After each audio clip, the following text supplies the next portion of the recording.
Okay, let's begin. Good afternoon, everyone, or good morning, good night, wherever you are on the face of this earth. Welcome and thanks for joining this session. In this session, we'll be discussing issues around cybersecurity and emerging technologies, broadly speaking, as it relates to the Africa-China discussions that have been occurring thus far. I'm joined today by two esteemed panelists. I will give them the opportunity to introduce themselves after I provide the overall scope of our discussions this afternoon. So, as I said before, this panel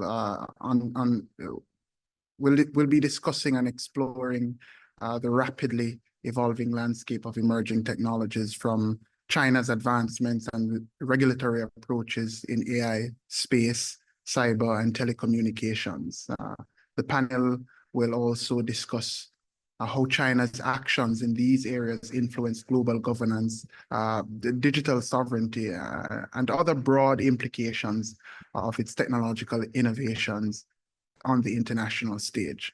So broadly speaking, the objectives of the panel are to provide an understanding, really, of China's advancement and strategic approaches in AI, space, cyber, and telecommunications. And secondly, to explore the implications, which are very important implications of China's regulatory and governance models for global standards and cooperation.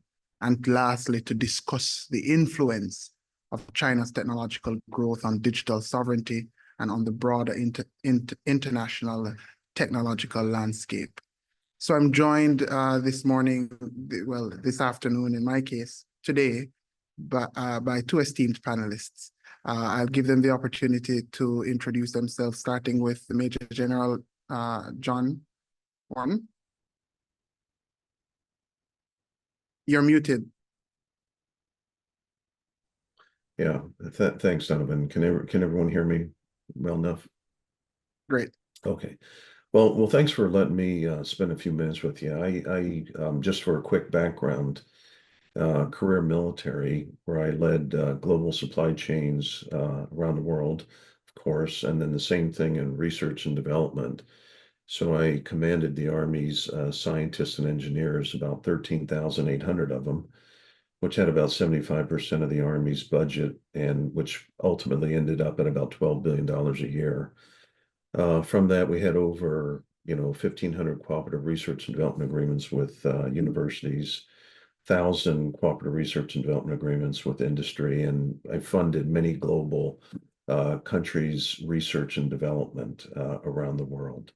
So I'm very proud of the work that the scientists do, the academians and the academia, that what you do, and all those professional players out there. So I'll use that as just a quick little bit of introduction, and then we'll come back to the discussion. Thank you so much, Major General. Mnyandu? Hi, everyone. It's certainly an honor to be here with such esteemed colleagues. And I'm Assistant Director at the Center for African Studies, one of the largest Title VI centers dedicated to the promulgation of African languages and all knowledge on African area studies. I also teach, and my first book was on China-South Africa relations. My current book is on academic diplomacy. I research African students and African academic programs and cooperation programs in China. And lastly, I am passionate as well, which is an area that just happened while I was researching in China, what I call language diplomacy, the Chinese and technology firms seeking a foothold on new markets using African languages.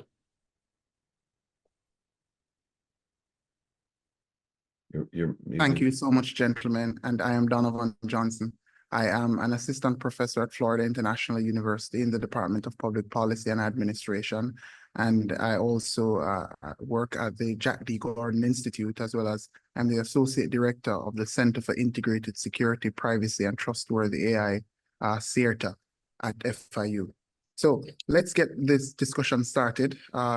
Major General Wharton, I'd like to start with you, and if you would be so kind to kick off the discussion by looking at China's AI and cybersecurity advancements, particularly focusing on how does China's regulatory approach in AI and cybersecurity differ from other countries, and what are the motivations behind these differences?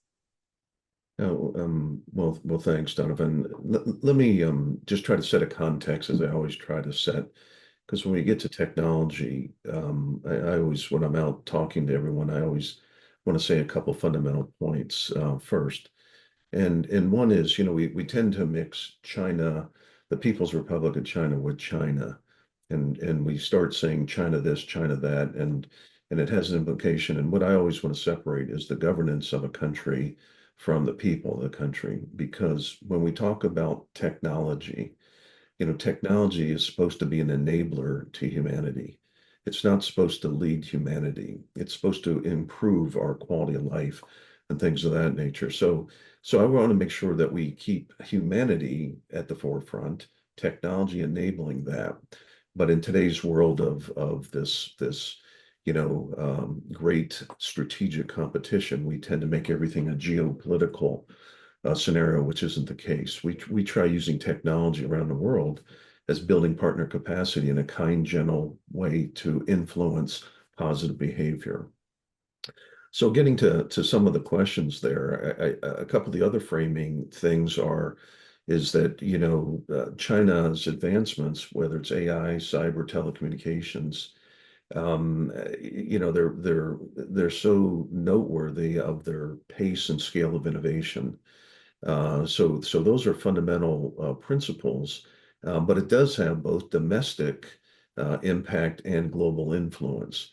So when you talk about global governance and getting to some of the things about AI and global governance and digital sovereignty, China is making many things a nation state.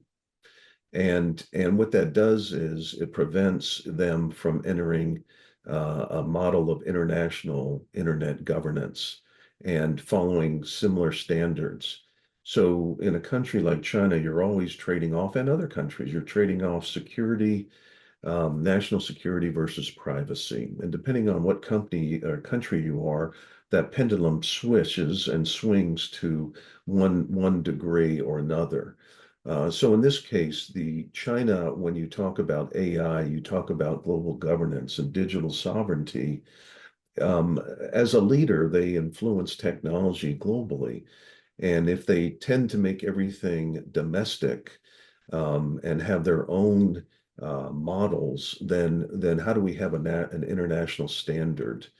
And if more countries follow that, then what we're doing is we're reshaping potentially global dynamics by not following international standards and following state-centric governance. So it becomes a competing governance approach of what we have to think through. And let me just stop at that point and we can talk more. Okay. Mnyandu, any thoughts on this? I like what the general mentioned, this nuanced view of China, and I would like to also contribute that we are seeing a graduated, what I call anyway, a graduated analysis or understanding of Africa. I also kind of squirm now when we talk about China-Africa relations. There's the relations that China has with a country like South Africa, which has a relatively high capacity, state capacity in anything you can just name, challenges notwithstanding, are vastly different from relations with, let's say, please, my Malawian friends, don't be mad at me, Malawi, which has, challenges there and there are things that need to be worked on. So perhaps now, I think we moved from just China, Africa. We've seen a lot of work now, like Bob Wekesa, who's one of the leaders, our leaders here today. His book is China-East Africa Relations. Now, I would graduate this to China low-capacity governance or low-capacity governed country relations, China highly indebted African countries relations, China middle-income country relations. That way, we're able then to, when we're looking at even technology cooperation, in some of these countries, it will not exist. In some of them, it will exist in a vastly improved way. So that's my contribution. Interesting. Major General Wharton, I'd like to take a step back to your previous statements, emphasizing the dichotomy between China, broadly speaking, and the People's Republic of China, which I find to be a very interesting point. And I agree with you that in thinking about and in dissecting these things, we should appreciate that nuance in how we discuss China. Now, in terms of China's role in AI advancements, what's China's role in these advancements, and what role does this play in the broader discussion of digital sovereignty, focusing specifically on China's advancements in AI and taking into account this dichotomy that exists? Well, if you believe China, which is a leader in, say, artificial intelligence or, AI-driven data analytics or whatever category, which they are, Yeah. And in this world again of near peer competitors, and remember, there's cooperation in that hierarchy that we talk about. There's cooperation, there's a competition, and then there's conflict, right? And no one wants to go to a conflict. We want to stay in a cooperation and kind of mode. But if you're setting standards and you're one of the global leaders in AI and across all industries, and whether it's data-driven analytics or facial recognition or anything in autonomous systems, China has made many of that state-supported, right? They're state-supported enterprises. And that's not necessarily a bad thing, but what it does is it may make it more geopolitical on the international scale. So when you talk about, the Baidus, the Alibabas, the Tencents, and who have, invested in AI, the goal of China is to, be a near peer competitor, and not just militarily, but economically and diplomatically and on a global scale. And that's a goal of China, to be a global leader in artificial intelligence, by 2030. So again, it goes back to Donavon, what you're asking about is if you're a global leader and an influence, and do you follow the international standards, or do you make your own nation state rules? And I think China has what is it, the National New Generation AI Governance Committee, which it does emphasize ethical AI, and the AI's role in stability, but it's more nation state versus international.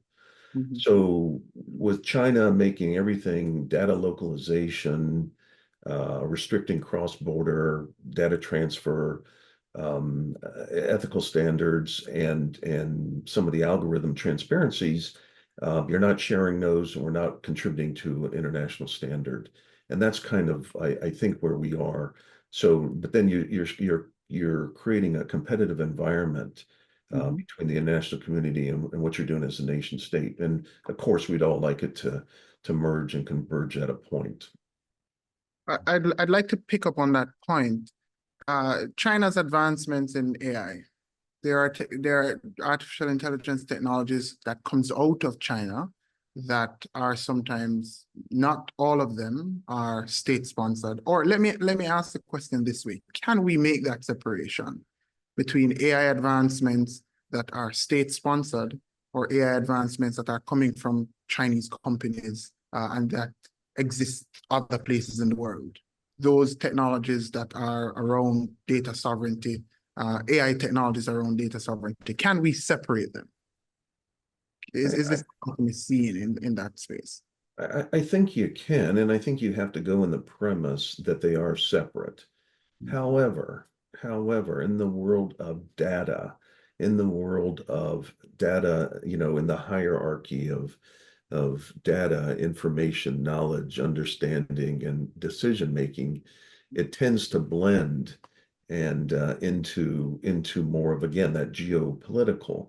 So I think you go in, Donovan, with the assumption that they're not all nation state, which is probably a correct assumption and a fact.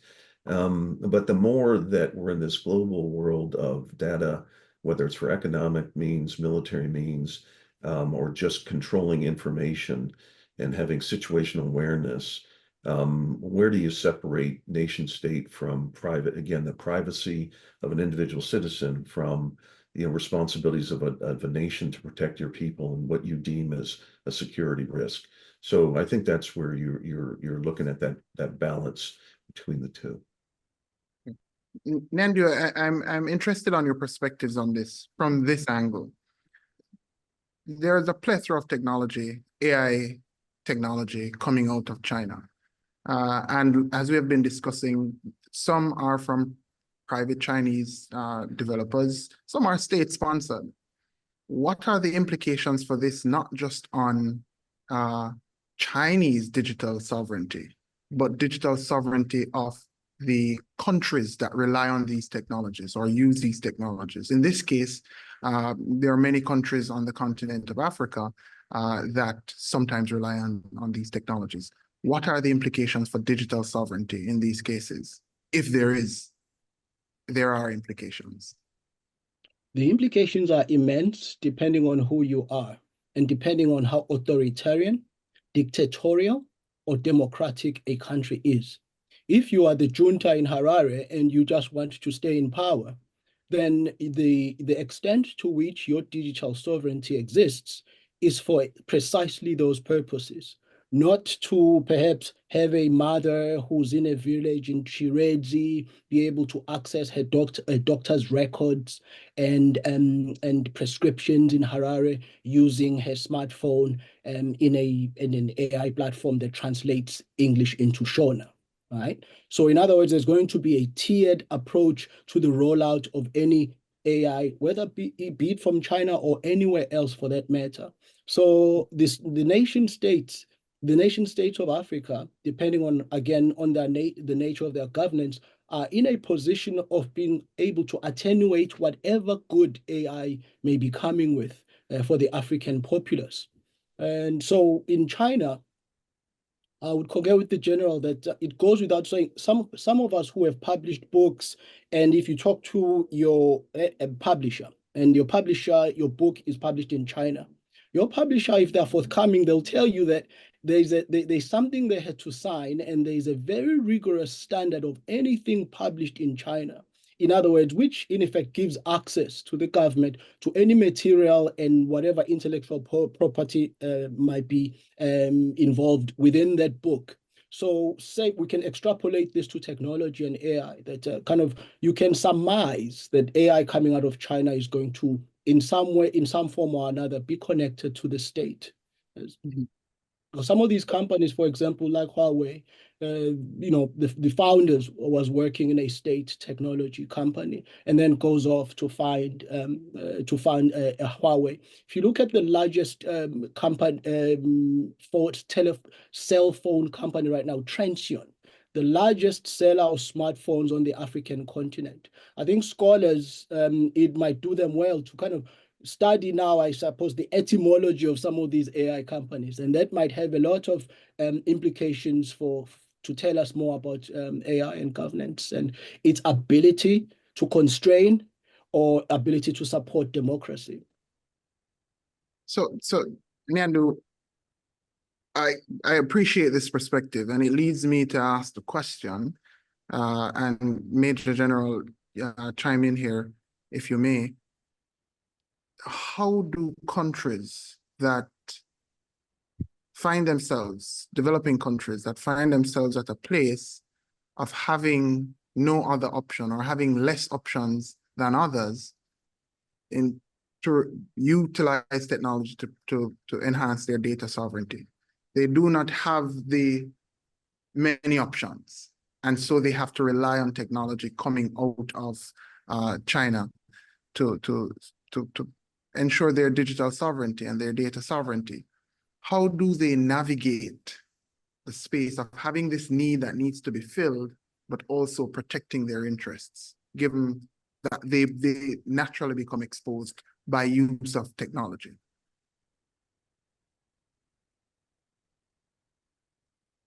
Either okay. one. Sorry, yeah, I mean, I would say this is where it all kind of is a bummer. It depends on on what the blind hand of fate has it, that the person in charge of your country who has regulatory wherewithal within your society. I'm sorry, but that's going to determine the winds of AI that are going to come washing up on your shores. So the extent to which then these countries can shield themselves from bad actors, whoever they may be, that have embedded themselves in AI or in any AI market share, is going to depend on the government. And that's why I now am talking about this graduated analysis of being able to determine low capacity African countries. Then we sometimes, who may be scholars or practitioners who are in positions of rendering help, if anyway, perhaps some of the best ways we can help is to capacitate African countries to be able to buttress their AI regulatory measures, to kind of increase the democratization of their AI spaces, and so on and so forth. Major? Very good, and I agree 100%. I mean, you know, if you really start with Africa, and everyone out there knows it much better than I do, although I have had time there. You can bring in, we talk about digitization, we talk about, you know, technology.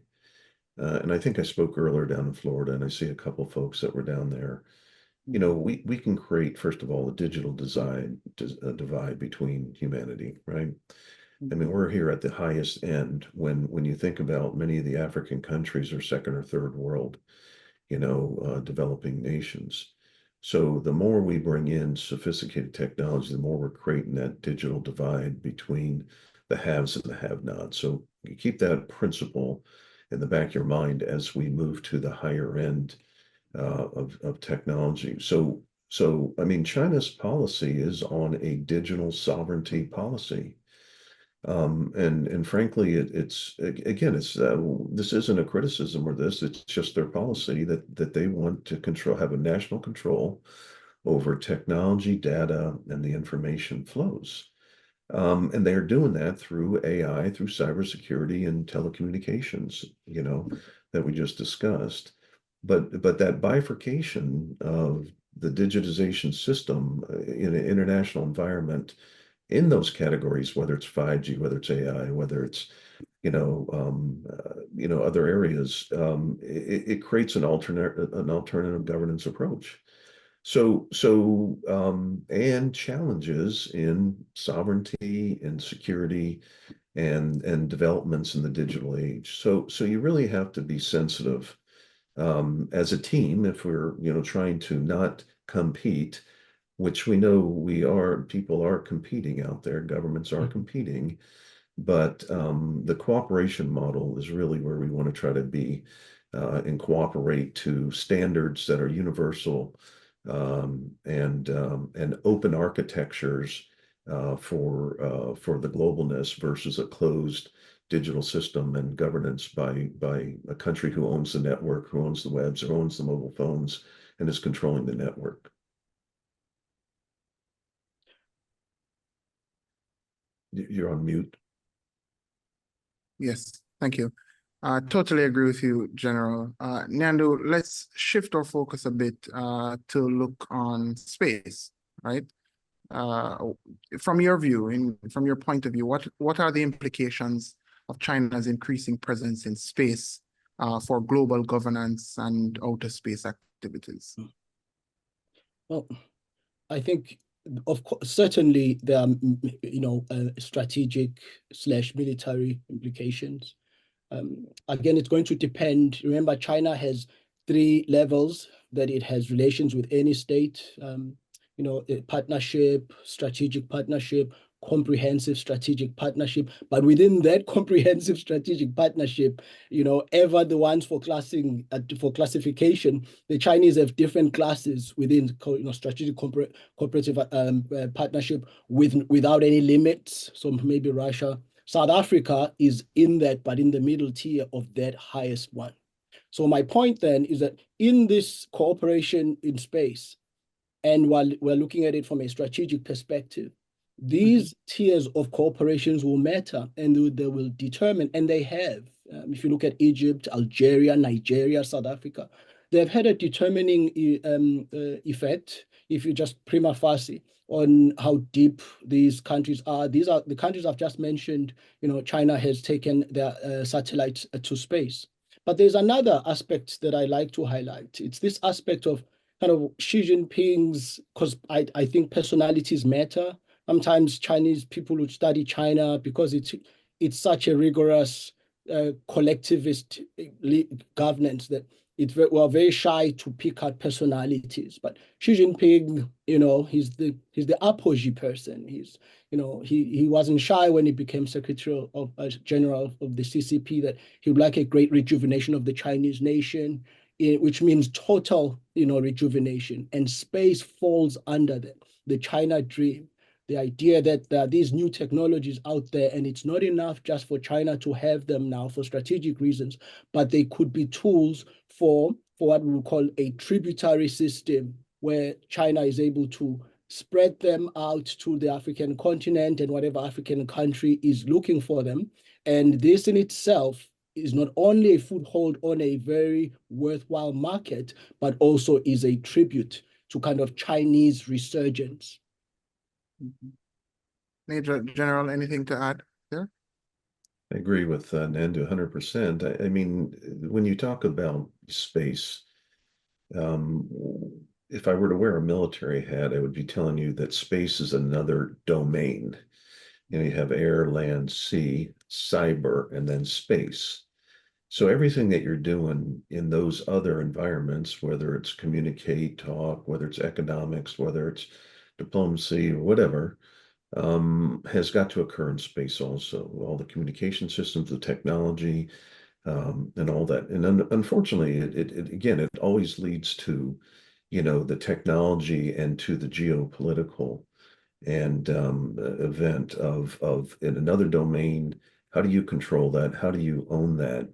And there are, though, scientific reasons to go out in space, right? Not everything's a military, but a lot of it go back to economic and military for technological advances in satellites that you're seeing, say, with Beidou's, satellite systems that they're launching. But they, again, line to China's both civil and military goals. And economic competition. There's a lot of people who want to talk about mining off of satellite, off other planets and rare earth and things of that nature, where you can get off other planets. But I think that what Mnyandu said was exactly spot on, and a lot of the telecommunications networks that operate in space, again, if they're state controlled, who controls them? How do you deny, disrupt, others that are trying to communicate in this global competition area? And again, the governance and the sovereignty that you're talking about are very important here in space as well as in land and sea and other areas.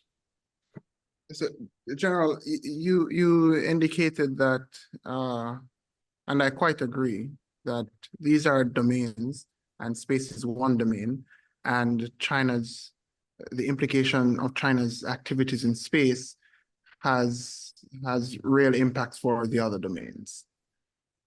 Can you tell us from your own perspective, tangibly or quite pointedly, what are some of those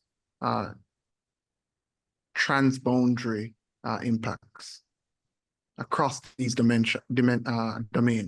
What are some tangible ways in which China's presence in space, when I say tangible, I mean very direct and practical ways in which China's presence in space may impact the other domains? Well, I think,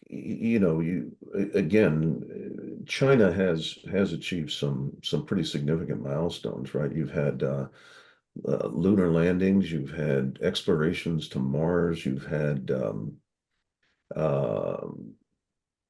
Tiangong space station. So you're seeing some advances out there. And again, there's resource allocate, that you may want to extract resources and things like that. But China is moving very quick because they want to lead in space innovation. All right, well, so if you think in terms of communication networks, satellites, GPS systems, the denying disruption of communications architectures, financial markets that are communicating through satellites, not just through fixed fiber and underwater fibers and things of that nature. There's a lot that can be done, and whether you're tracking, whether you're gaining intelligence, whether you're using it for weather, many uses from a whole range from climate control to weather to tracking to anomaly analysis and using AI with some of the other capabilities that are there. So again, like we were talking about in the data and the data management, the bifurcation of, hey, here's our China equivalent of NASA, right? Their National Space Agency operating under state guidance, in line with the Belt and Road initiatives, that kind of be a little bit of a separatist versus here's a universal standard moving forward. So it creates, again, what are the laws of rule, or the rules of law, excuse me, in space. I mean, let me just give an example, cyber. Please. If I take out an architecture, your energy grid in another country using cyber, is that an act of war or not, right? And what defines an act of war? And is there an international rule on that? And the rules are far behind the capabilities to do things. So with this bifurcation, even in space and following your own treaties versus international treaties, you're creating, again, a potential conflict at some way of what system is great, what is the dominant, and what are the uses there, and what is the laws that you want to follow in the rules of law for war, or for space. So those are just some of the things that you should think about from that standpoint. I like where you have taken us, Major General, because this allows me to pivot to Mnyandu. What should countries be doing, therefore? How should other countries be responding to China's exploration and China's expansion in space? How China's approaches create real consequences across several domains and create cascading influences and impacts across different boundaries, across different domains. How then should other countries respond? What kind of policies and regulations should countries be looking at? Or from a normative perspective, you may choose to provide your views in a normative perspective of what countries ought to do, or a descriptive perspective of what are countries doing in response to this. Okay. Maybe I'll start with the normative one because it's positive. As someone who has interacted and interacts with lots of African students in China, many of them some of them are getting advanced degrees in some of these domains we're talking about, and they're going to specialized universities. And these are people that are making their way back to the African continent. And these are people who are going to be involved we hope they will be, at least from that perspective, in making their own nation's infrastructure, governance infrastructure, regulatory infrastructure, and indeed legal infrastructure. But it comes also what they should do from a practical perspective. They should, I'm hard on the Africans because I'm South African, I'm African myself, so I'm usually harder on my own people. They should get their acts together when it comes to this thing. The African countries must value meritocracy and choose the best people, and not choose, because especially with these academic exchange regimes, the Chinese they give each African country ample space and agency, which is what we're all asking for, right? African agency. But what African agency means when the rubber hits the road is that no Chinese person is going to be looking at the students you send and saying, well, send this one back because we don't think they should be doing a PhD. They barely did a master's back home. So in other words, then, there's a high cost for corruption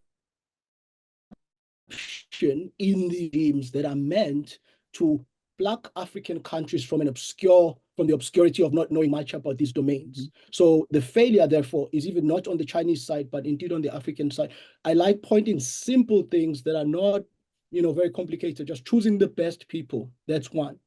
Secondly, I would say also the African countries must think less about the silos of academic domains. Here is computer science, AI. Here are languages, humanities. Because what the Chinese have done in EU, where I have been, to African art, is that all of us here who wear anything that says it's an African print, it's made in EU, because the Chinese were able to take their artists' humanities and have them collaborate with their computer scientists and put it in AI and have it make various iterations of African print. I can point, usually when I see 100 people, I can point anyone's African print dress or shirt that's made in EU. So take that and extrapolate it to to AI and computer technologies. The Africans must be able to have an overhaul of their education system so they are better able to take advantage and protect themselves. I hear you, Mnyandu. Well said. Well said. Let's pivot now to, so we've discussed space, we've discussed AI. Let's pivot a bit to telecommunications. Major General, help us to understand how do China's telecommunications advancements affect the global telecoms landscape and the development of international standards? You touched on this a bit while we spoke on AI, but in terms of telecoms, what are your views on this? Well, I think when you talk about telecommunication, you talk about cyber. I used to pose the question to everyone, cyber in an English sense, an adjective or a noun. Is it cybersecurity or is it, or is it a noun? And the reason why that's important is because I used to say that, cyber, everything resides on the network. Yeah. So cyber can't exist if you don't have a network and you don't have a communications architecture, right? Or depending on the use, meaning in that environment. So when you talk about, the advancements of the Huawei's, the ZTEs, and companies like that, again, China is a leader, if not number one or two, in telecom infrastructure. And you got all the other companies that, provide telecommunications standard or, American Tower and parallel infrastructure in all of them there. But now you talk about telecommunications, you talk about the global expansion, you talk about restrictions of what China imposes on the network. And then you talk about network security. So when you combine the network, if you said artificial intelligence, and what we really want globally is trusted AI and AI for good humanitarian uses. But if you control the network, you control cyber, you control AI, you're state backed, and you have a very stringent form of standards and data security. You're really creating that bifurcation of capabilities. And with being a leader, it's really fragmenting, say, a global security and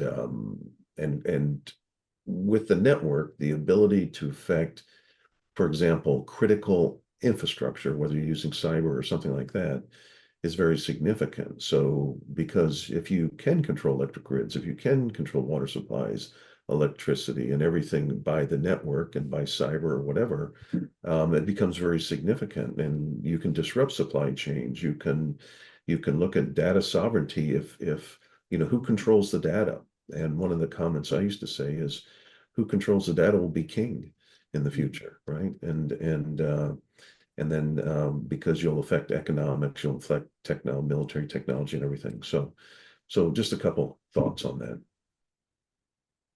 Sounds great. Mnyandu? I would say data is important, and I defer to the general here because I come from the perspective of kind of the African everyday men and women wanting to just live better lives. and wanting access and wanting to sell their clothes, but using their phone. But one day, this same phone also, the government might do something that they don't like, and they might want to protest. And they might want to, to tweet about it. And they may want to call their friends on WhatsApp and make a group about it. Maybe it's not even political. It's about regulation of, the market spaces in Lusaka, Zambia. But what if the government takes a dim view of that? And then the government would like to constrain that.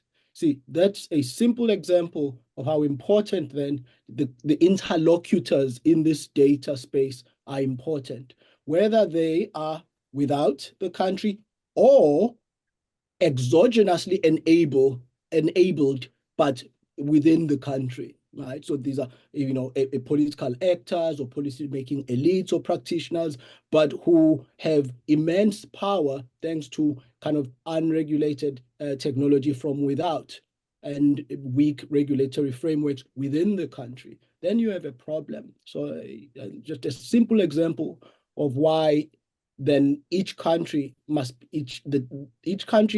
has low capacity does need help. And that help must actually keep in mind the aspirations of the Africans themselves, which are going to be separate. The African elite aspirations, the aspirations of a normal person just wanting to live their lives. And so our analysis must sometimes take into consideration both these demographics. Great discussion so far. Excellent discussion. Major General, I want to go back to something you said earlier on in this discussion. The dichotomous view of cooperation versus national interest and how that plays out in the grand scheme of things. And oftentimes the discussion around China and the rest of the world, or broadly speaking, there's often this discussion, this dichotomy comes up, whether cooperation or divergence. And I'd like to know, from your view, whether or not there are specific areas where international cooperation with China is feasible and beneficial, or are we moving towards more divergence, more bifurcation? Well, I think certainly the easy answer, Donovan, would be the more we can cooperate together, right? And if you think in terms of economics, trade, commerce, global supply chains, and the ability to interact is obviously to everyone's benefit, right? From the consumer to the gross domestic products of countries and things of that nature.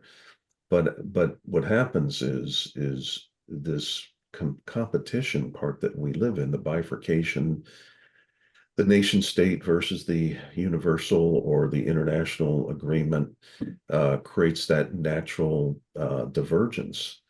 And then it creates that competition because who owns, let's just use the subject we're on, who owns or who controls, the internet, or who controls the data.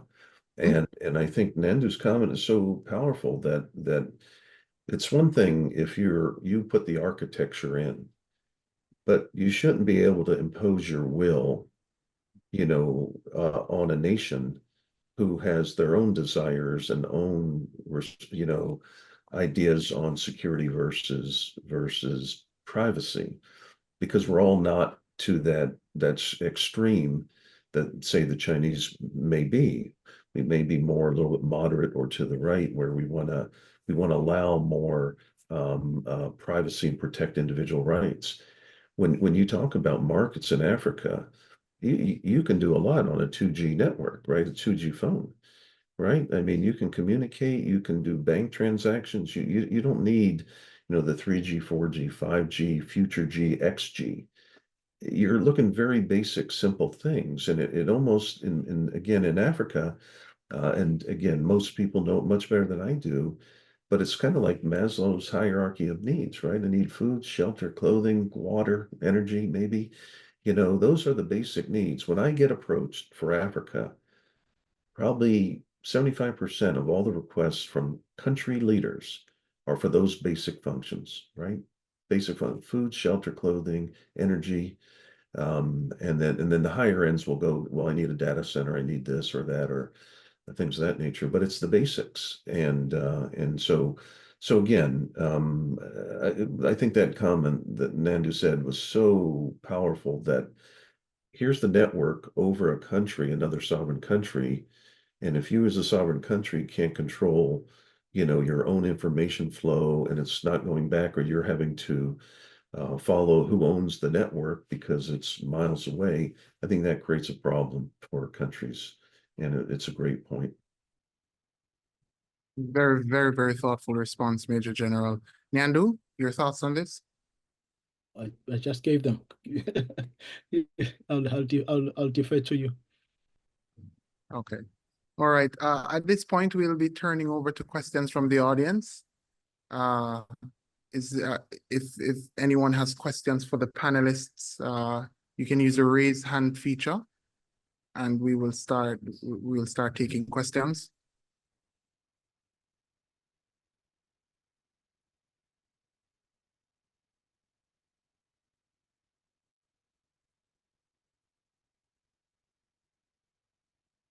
No questions from the audience? I guess I'll start with one question to both the panelists. The implications for China's push for technological self-reliance. How does this impact the global supply chains and technological dependencies? We touched on it a little earlier, but I'd be interested in your deepened thoughts on this, both panelists. We can start with Major General. And then let me hear the question again, Donavon. I'm sorry. Oh, sorry. What are the implications for China's push for technological self-reliance, and for what are the implications for that on global supply chains and technological dependencies? Well, I think that it's sort of what we've been discussing all along, right? The bifurcation. If you said for the ownership, the data, the governance, the sovereignty, you're creating that bifurcation. And if you are the leader or become the leader, it's going to be a conflict at some time. That doesn't mean military conflict, but it may be an economic conflict, because it may be standards, right? It may be, hey, do we try to align the BRICS standard or the Belt and Road initiatives and lean more in our way? If you're the country, though, and you're China, that's probably what most people would want to do if you have the means as a state, create a situation with more parity, and in the global, world here. So you necessarily can't fault, but where you have to be careful are, again, rules, laws, uh, IP and protocols like that. So I think you get in a situation where you're creating bifurcation, and it's going to come to a point where who's greater. And let's talk about the ITU at the United Nations. So what's the governing authority, like we talked about earlier? Who provides the governance? Who provides the direction? What are the standards? Where do they come out of? Right. So I think the ITU, and I may have had it backwards, so if I don't say this correctly, I apologize to everyone. But and some, I think, have heard this before, but the U.S. nominee for the ITU was Miss Doreen Bogdan Martin, and she was the U.S. She was the number 2 at the ITU. The current chair, and I get them confused because it's been a while, was either, I think, was Chinese, and the challenge for the vote at the UN, the other challenger, main challenger, was Russian. So if it was Chinese held and became Russian at the ITU, you're affecting the standards and the some sort of regulation, whatever that may be for the future. At least with a US person in there and breaking up the China and Russia way ahead, we'd like to think that we're more open architectures and trying to do things in the right manner, not control or have the stringent domestic control that say another person who held that seat would do. So let me just give you that stop thing. That was a real world case, right? And that kind of thing. So anyways. Mnyandu, any thoughts on this? Yeah, I would say, like, again, my kind of hard-nosed approach to my people in Africa, if you are in this conference and you're from an African country, maybe a question I would ask in order to answer this question would be, do you want your country, knowing who leads it, would you like your country to be completely independent in how it deals? Would you like your government, your current government, to be completely left to its own devices dealing with you? Right? Some might say, awesome. Yeah. If I'm from, Botswana, maybe yes, I'd like my government to be independent when it comes to this arena. But I won't mention names. But if you're from another country and you've had less than, pleasant experiences with the government, that equates to your government putting you in a corner, unabated and uncalibrated by the world gaze or another power outside the nation state. And in an era where the regional organizations are not yet, they don't have teeth as much as we saw in the case of at least West Africa in being able to effect their mandates, or have punitive or be able to apply disincentives for certain actions. A person might be left to their own devices when it comes to this, to their government, much too, and this might bring much harm. So it's a complicated question whose answer rests on the nature of each African state, again, whether it's authoritarian, dictatorial, or democratic. Splendid. Well said, Mnyandu. We have a question in the chat. Yamili, I'll take your question after this question in the chat. The question in the chat goes to Major General Wharton. Mm-hmm.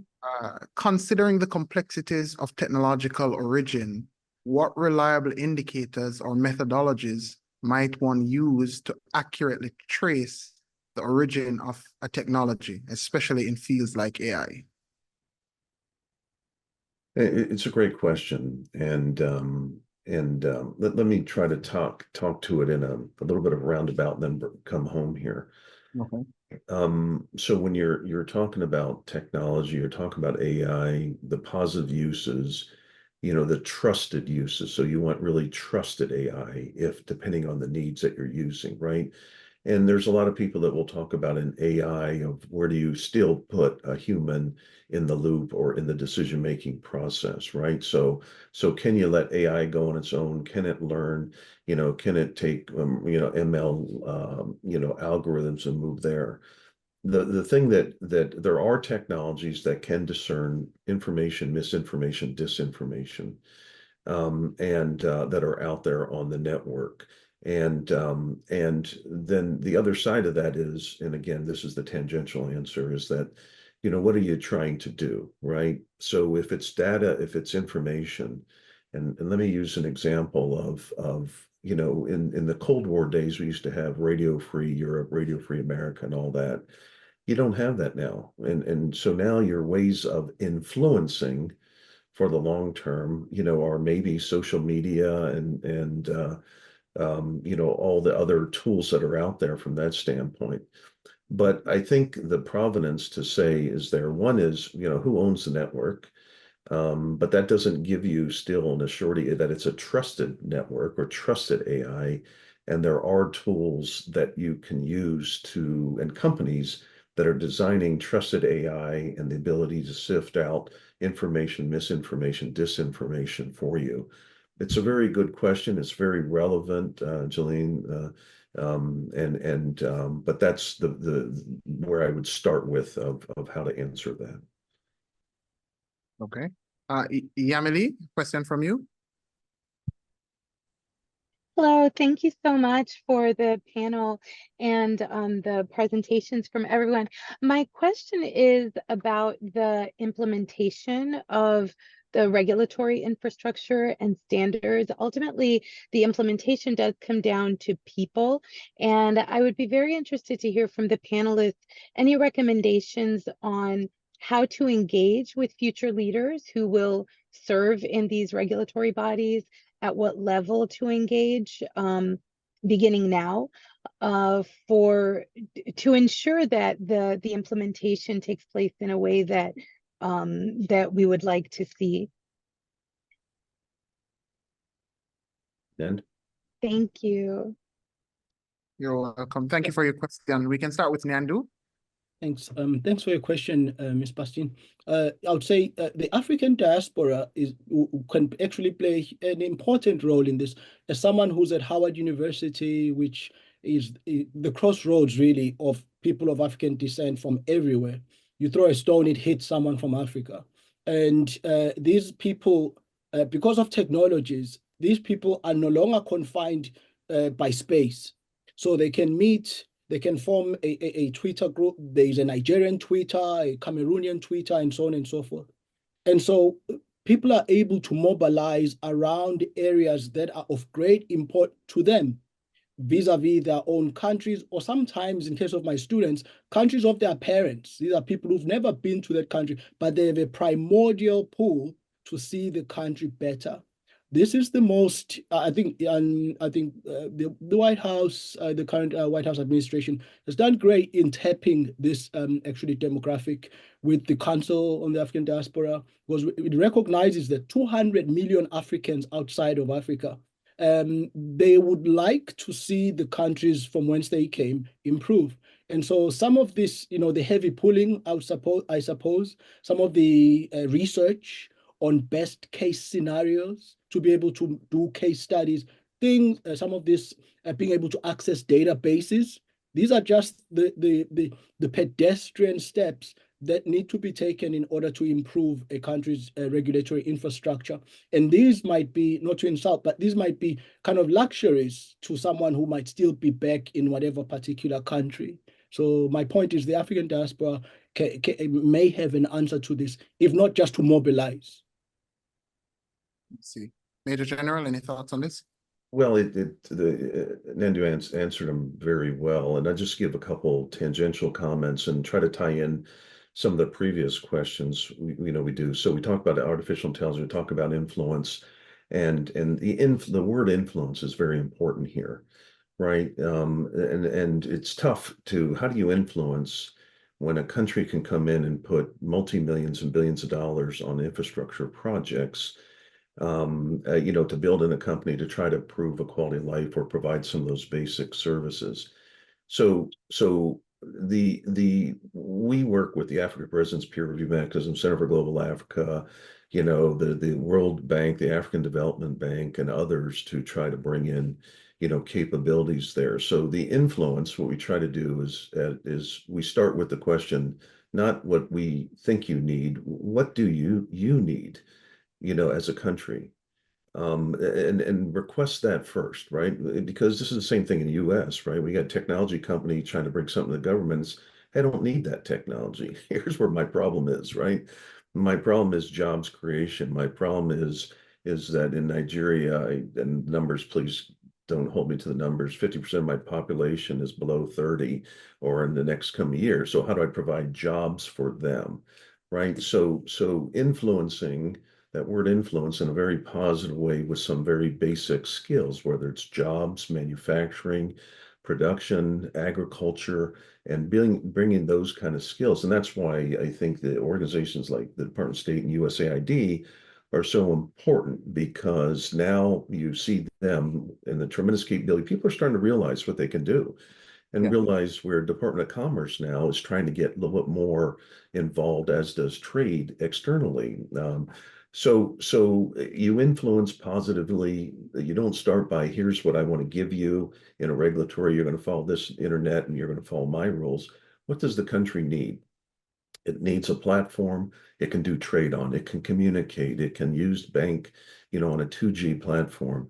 But I need food, I need jobs, I need to keep those engineers from staying in the United States where they're going to get paid, come back to Africa and support the needs in Africa and things of that nature. So I just wanted to try to combine the two comments. You can go to those leaders, but if you don't have a counter strategy that can sometimes match financially in an immediate way, not 6 months to run to IDB, the International Development Bank, to get a loan to do this or that, or try to get a sovereign agreement with a country that's got a terrible credit rating. There's sometimes you got to be there in a presence for a positive humanitarian way and think through those things too. So I just leave you with some of those thoughts. Interesting. We'll take another question from the chat to Mnyandu. Mnyandu, Jalene is asking, how can power dynamics and the underlying concerns about fostering a technologically empowered class capable of challenging how can power dynamics and the underlying concerns about fostering a technologically empowered class capable of challenging existing authority structures, including governance structures designed to protect politicians, influence Africa's hesitation in advancing substantial technological investments? It's a long question. Did you catch it? Yep.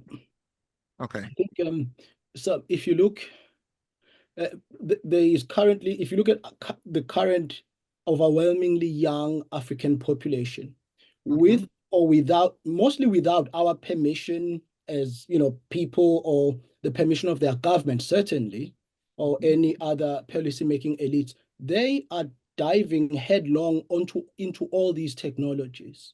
And they thirst for more technology, sometimes for its own sake, for anything. So the idea here is that, well, some of the people that receive, for example, a phone in a typical African country, this phone might be sent by a friend who's based in the US, who's based in France, or who's based in the UK.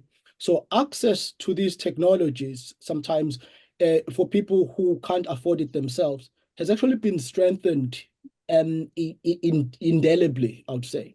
This in itself will serve to empower people, because people are able to get a VPN, for example, so that the governance structures that might be repressive are not able to constrain their communication with the outside world and their networking with these diaspora communities that are seeking to help them usurp some of these authoritarian situations they might be living under. So that's one, forming cohesive internet communities, virtual communities that are interested, that are driven more by goal, sometimes not even by nationality, but are driven by goal or driven by an issue. This is a very powerful way to go. And you find these on X, you find these on other platforms, but they are quite powerful. In South Africa, for example, I'll make a quick example. They are punitive, some of these communities. A minister will come back and walk back some statement that they made that was off the wall, based on the chagrin, or people going apoplectic on X.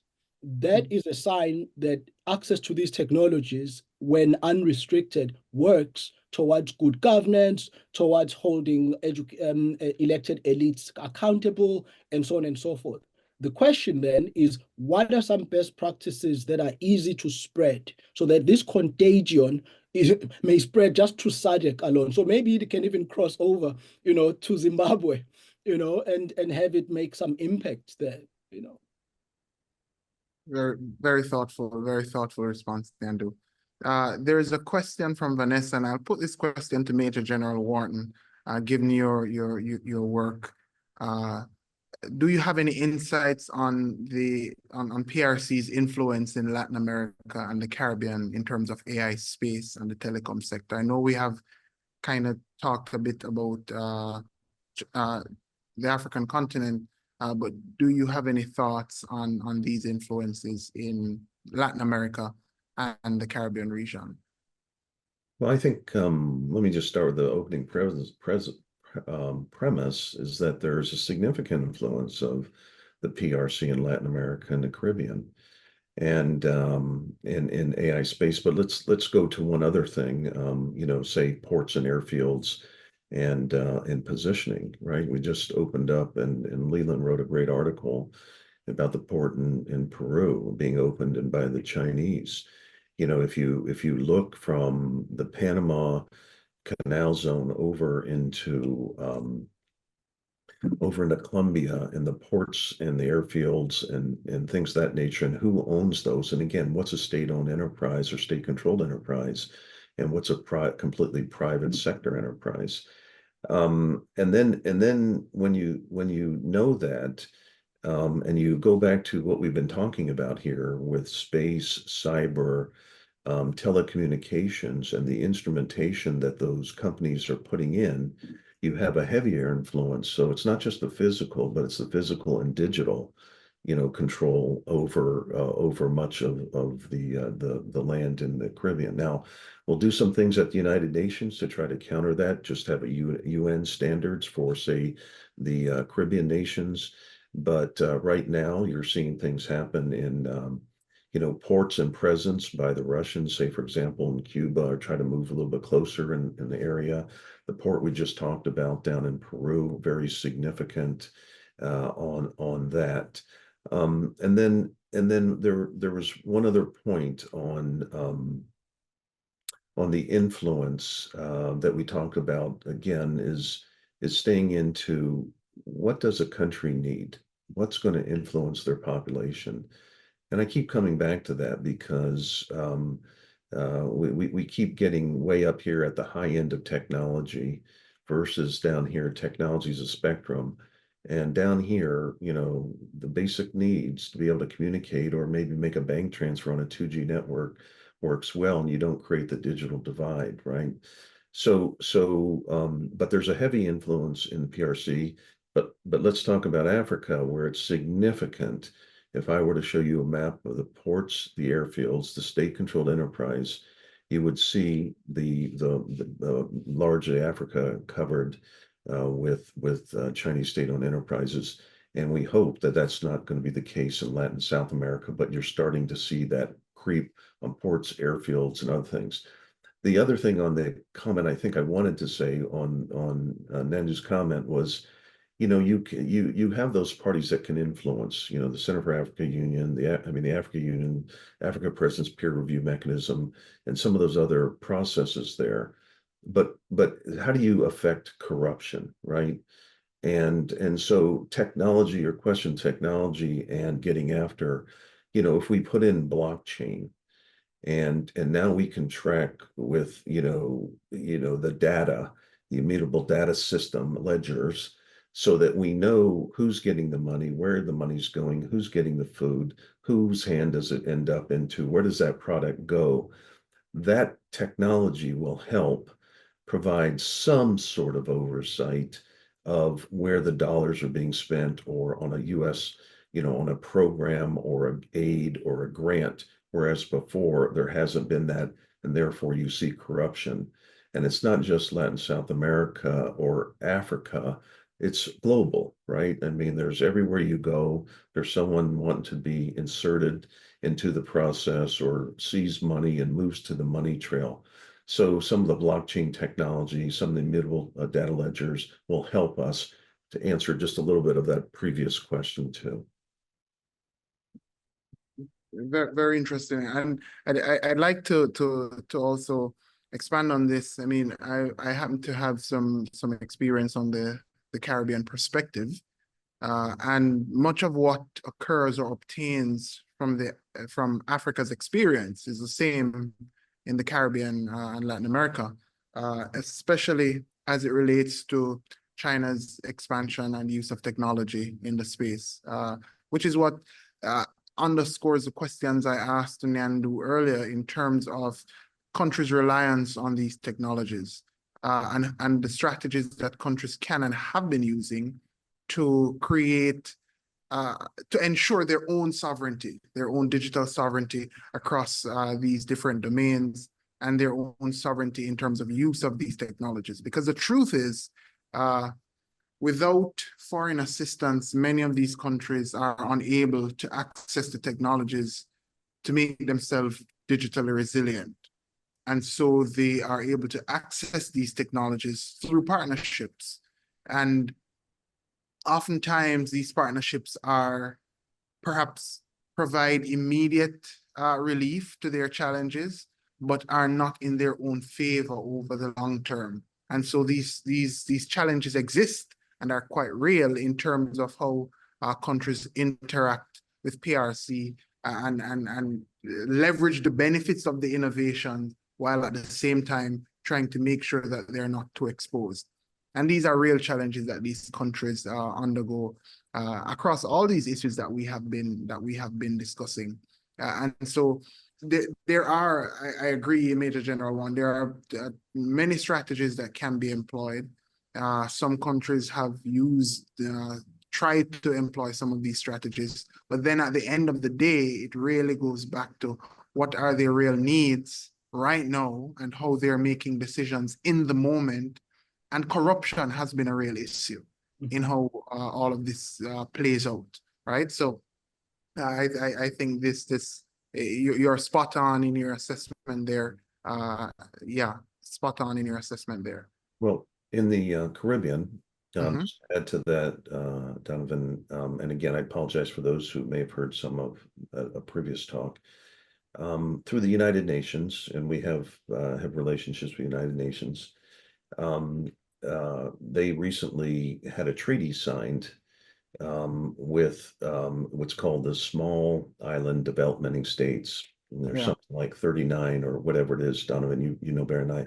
But that treaty then is to provide data management and telecommunication services to the small islands. So the treaty allows then the UN to go get money and apply money to that treaty. So they're through the first phase of the treaty being signed probably about 6 months ago.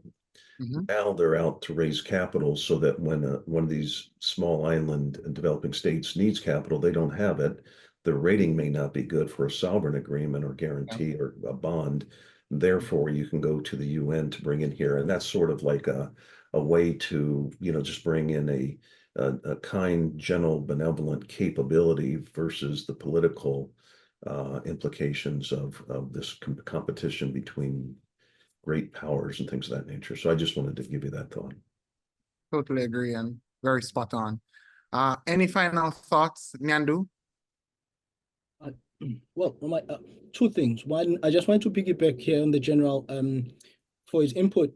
This is the importance of interdisciplinary studies and transregionalism, scholars being able to meet on a platform like this one, because if you are in Georgetown, Guyana, right now with the bounty that has taken place in the last couple of years, and you're a scholar, you might have some things to contribute to the policymakers to make sure that it's a resource blessing, not a curse, kind of based on a country of similar population, similar geography, similar capacity on the African continent.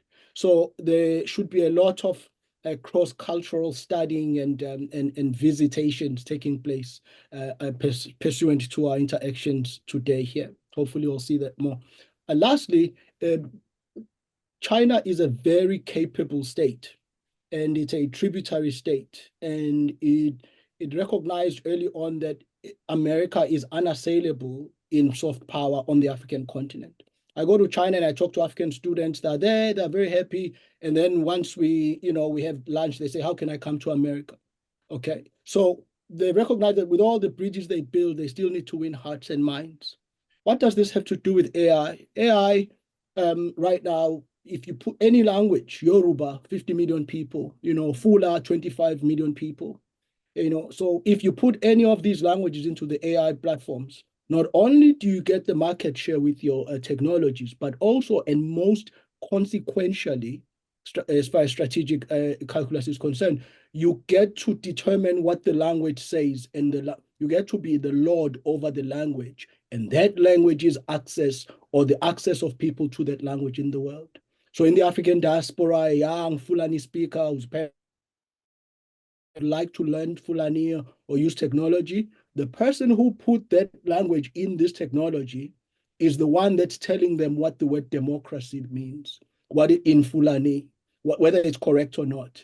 So I like to discuss then these technologies not divorced from this primordial Chinese aspiration of rejuvenating itself in a total way. So I'll stop there. Well said, Mnyandu. Well said. Any final thoughts, Major General Wharton? Well, I just want to say thanks to everyone for taking time out of your schedules to be here, and special thanks to shout out, and I know I speak for Mnyandu, also to Leland for putting this together, and Donavon for your hosting. I think the thing I would just leave a couple comments is that, you know, we really want cooperation before competition, before conflict, right? So the more we can move to the left here, the better.